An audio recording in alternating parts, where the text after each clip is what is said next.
Spread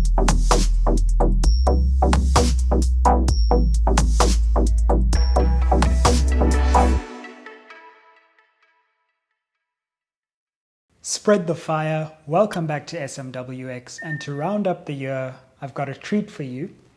I have the top 10 moments as voted by you on social media from SMWX in 2020. So thanks for replying to my Instagram stories, for sharing your replies on Twitter, as voted by the social media community of SMWX. Let's get started. So at number 10, we have EFF MP Vuyani Pambo speaking about why the EFF decided to boycott the State of the Nation address because de Klerk was there. Remember all the way back there before COVID, before things got crazy, the EFF disrupted Parliament? Well, I caught up with Vuyani Pambo right after that. And here's the first clip, which is clip number 10, as we count down the 10 Littest moments of 2020. This parliament is a parliament of our people who fought very hard. Some lost their lives, paid the ultimate price. So we can't sit with a murderer. We can't sit with the president of murderers. De Klerk has blood on his hands. So we're not going to allow that to happen in our name and not in our presence. And in terms of the further interruptions on Minister Gordhan, what do you say to the criticism that you've taken it too far, it was too much? We think we should have taken even further, but we have achieved our goal, because our goal was to simply make sure that we raise this issue sharply and we tell South Africa, but most importantly the president of this country. At number 9, we have Mighty Jamie, who was also previewing the State of the Nation address and had a prescient analysis on the legal battles confronting the public protector. Number 9, check it out. And you know, the thing is with the PP as well is that she's willing to have this fight. Whatever her motivations are, she's willing to drag it out, to fight every little step of the way. So if they make the rules, she goes to court to contest the rules. What does that do? It slows down the process a little bit. When they get to the parliamentary process, obviously there's a bit of a divided caucus there in terms of the ANC. So it could end up being the case that people vote on their conscience in this particular matter. But as all of this is happening, there are two different fights. I always tell people there's the fight in the formal court, right? The judicial system. Sure. And then there's the fight in the court of public opinion. And this is where I think Cyril and his camp are not realizing that they're losing the narrative. Because the narrative is you took $1 billion from the private sector. And having taken that $1 billion and won with that $1 billion, your backers are interested in privatization. Your backers are interested in this consolidation so that they stay in South Africa.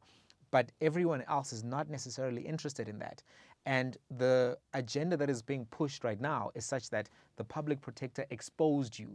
And because she exposed you, now she's got to go.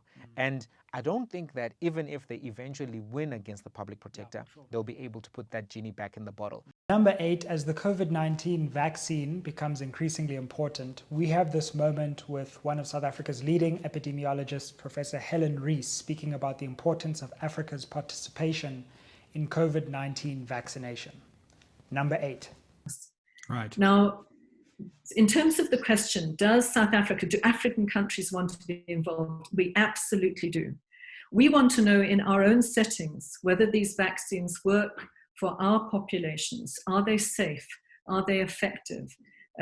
We want to be part of this global scientific endeavor, which will involve probably many of the countries of the world. South Africa in particular has a strong scientific base, very good researchers, people who are able to do vaccine trials. We definitely want to be part of this. We don't want just Northern Hemisphere countries. We want North and South.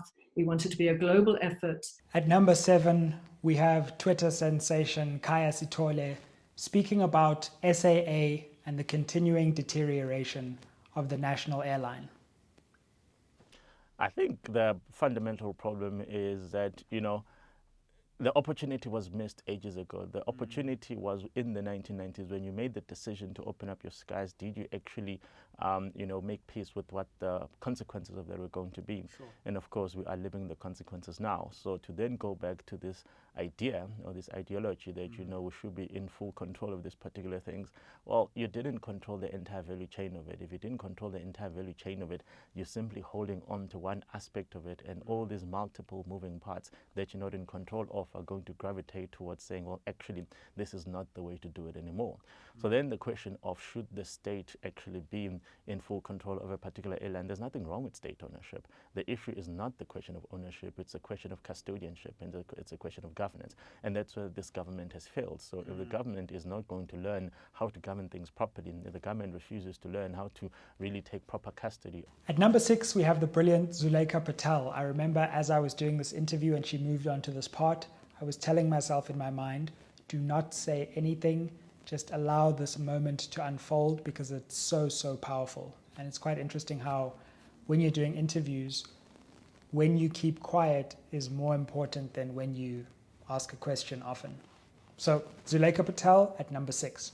Firstly, to confront the scourge of gender-based violence, there firstly needs to be accountability. You cannot move forward if there's no accountability. And in our country in particular, we are notorious for not holding people accountable. In the mid-90s, the National Party, they were not held accountable in any way. It was, we're going to now negotiate and move forward because we're a rainbow nation. The biggest facade and the biggest lie South Africans were ever told. And there needs to be accountability. There's a failure from government to hold men accountable and to say, this is an issue created by men. So men need to be at the forefront, dismantling the monster of patriarchy, which they themselves have created and continue to thrive from every single day, It's in the small things. From a young age, the boy child is socialized and taught that he must feel a sense of entitlement towards a woman's body. And once he thinks and feels that sense of entitlement, he begins to think that he owns. And once you believe you own, it's easy for you to feel that you have the right to dispose. And so there needs to firstly be accountability from men. Men are the problem. Men are the problem. It's not clothing. It's not women go out late at night. It's not she asked. It's men. At number 5, we have Jamil F. Khan. I interviewed him before he released his book, Khamar, The Makings of Avata Slumps. And this was an interesting moment where he spoke about what it means to have grown up middle class in South Africa, where people thought that he and many people in South Africa were living this lavish lifestyle, but in actual fact, his family, he were always one paycheck away from being in a very precarious situation. This clip also got a lot of traction on social media. So at number 5, we have this conversation with Jamil F. Khan. But the point that I come to with this idea of the precarity of middle classness is the fact that it's actually an illusion for many black people in general, that middle classness is not worth much if one wrong move will send you tumbling right back to the bottom again. It's also sort of this idea of constantly having to start over. So you try your hand at something and you make it to a particular point and then something happens and then you're back to the beginning. So it's this cycle. That's what precarious middle classness looks like for black people in general. The cycle of trying again and again and again and again and again until you die, At number 4, I have activist Shaira Kala, a prominent leader in the Fees Must Fall movement. Now, you may recall that Professor Adam Habib announced he was leaving Wits University this year. So I asked Shaira what she thought of Professor Habib's legacy. And as she answered that question, I remember thinking, wow, this is a really powerful moment. She reflected on the violence that was inflicted on students from private security guards, from police during that moment. And while Professor Habib has often been lauded in the mainstream media, she had a very different take on his legacy. And so at number 4, we have Shaira Kala on the legacy of Professor Adam Habib. If you look at Wits today, the student movement is completely demobilized. There is a rise in surveillance. There's also real pressure on progressive academics, and you can read yourself in Habib's book the way that he paints academics who are very sympathetic to the call for free decolonized education. I think ultimately we did what we thought was best. As student leaders, we came forward and we fought for what we thought was right.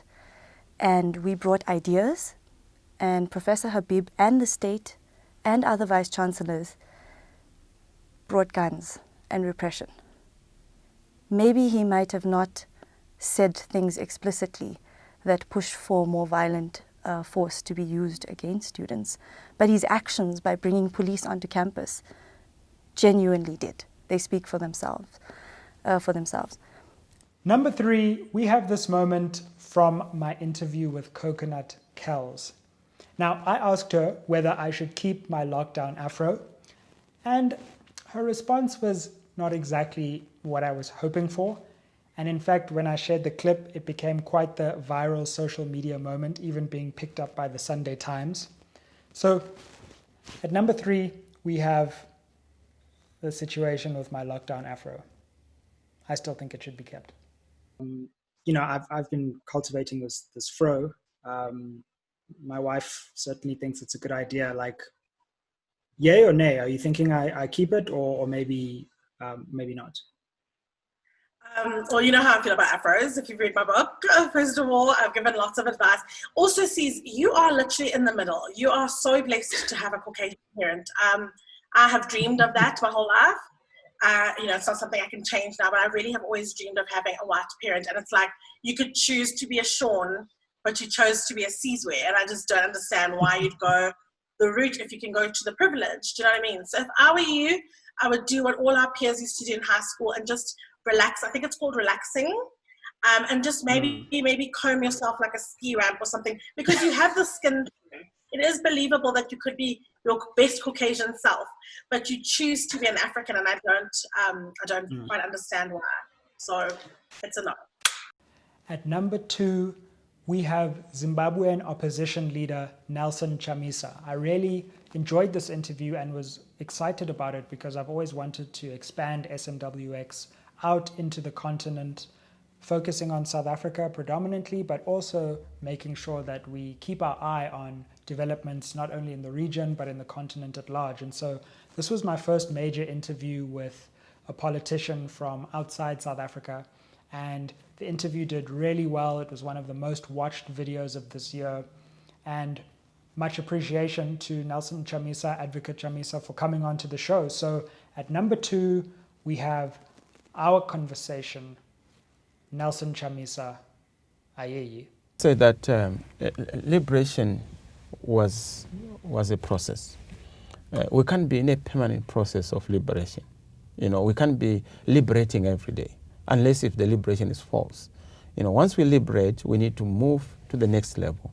So we had the liberation consensus across the continent, from Ghana, Nigeria, all the countries on the continent. We have liberated South Africa. We are liberated. But beyond the liberation, we must build a new consensus around democracy. Now, we need to open up the space to the citizens, young and old, citizens, civic, and those who are state actors. So, from our perspective, we feel that going forward, we must also respond to a global call for the young to take the lead. It's not just in politics. You go to the technologies, you go to business, you have, Google. If you look at people behind Google, you look at people behind Facebook, Zuckerberg, Elon Musk. It shows you that the young are ready to take over. And let it be about, baton sharing, passing on the baton, so that the old generation do not continue to succeed themselves successfully and successively. They need to make sure that they also pass on the baton, not just in terms of age, but also in terms of ideas, so that the future is very young, and we must begin to respond to the future by also having young people taking the lead. We are not going to be talking about men in the 70s, women in the 70s taking leadership roles going forward. It's just going to be impossible. because they can't understand. I mean, this is a digital age. You can't have an analog leadership in a digital age. You know, otherwise Africa will not succeed. And here we are at number 1. There was always only going to be one person who I interviewed who became number 1. All your responses to my Instagram story, many of the responses to my post on Twitter, Ugogo Aubrey Machikri, in the interview called South Africa Needs a New Revolution. There was a clip which I shared on social media. It was shared by others on social media and has been watched over 100,000 times now. This is Ugogo Aubrey Machikri's analysis of the ANC and the DA. So what you're saying is that the ANC can appeal to a mass base much more effectively than the DA, while still exactly in many ways serving an agenda which is coincident with the DA's agenda. And that is why I continue to argue that when a black person votes for the ANC, that black person is voting for his or her disenfranchisement. Because he is voting for, or she is voting for a party that at the moment, as I say, by design or by default, exists, hopefully inadvertently, but politics doesn't work that way, to promote the interests, not of the classes it represents, its core constituency, but the interests of a core constituency that is part of the support base of another party, the DA. Thokoza Gogo, and thank you so much for tuning into SMWX in 2020. It's been an honor to be with you in this, our second year. Keep spreading the fire, keep spreading the word, and keep building this channel. We build it by word of mouth, and you've done an amazing job in helping spread the word. We've got more than 1 million views on this channel. Even during lockdown, you've still been watching, and I appreciate that. Have a great festive season. Happy New Year, and may 2021 bring us more smiles than 2020 did. Ayeye.